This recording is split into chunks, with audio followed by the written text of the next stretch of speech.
Welcome to future vision study centre Salem. இந்த வீடியோவில் unit 4 electricity and மேக்னட்டிசம்லேருந்து டயாமேக்னட்டிசம்னா என்ன அப்படிங்கிறத டிஸ்கஸ் பண்ண போகிறோம். டயாமேக்னட்டிக் மெட்டீரியலில் எக்ஸ்டர்னல் மேக்னெட்டிக் ஃபீல்டில் வைக்கும் பொழுது அதில் மேக்னடைசேஷன் நடக்கும். அது ரொம்ப வீக்காக இருக்கும் அந்த மேக்னடைசேஷன். இப்படி மேக்னடைஸ் ஆன இந்த டயாமேக்னட்டிக் மெட்டீரியல் அப்ளைடு மேக்னெட்டிக் ஃபீல்டை அப்போஸ் பண்ணும். So that magnetic field lines will not pass through the diamagnetic material when they are in the external magnetic field.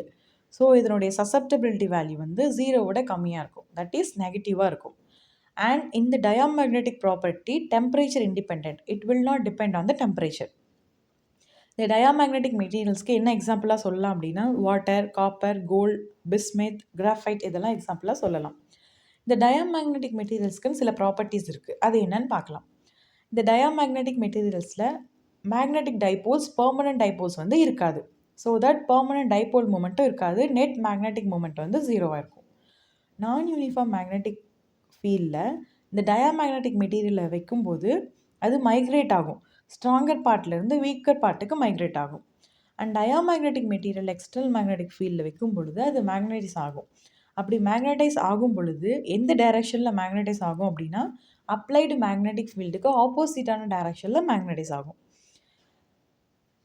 இந்த மேக்னெட்டிக் மெட்டீரியலை எக்ஸ்டர்னல் ஃபீல்டில் வைக்கும்போது மட்டும்தான் இந்த மேக்னெட்டிக் ப்ராப்பர்ட்டிஸை அது எக்ஸ்போஸ் பண்ணும். Once the external magnetic field is removed, all magnetic properties of diamagnetic material vanishes.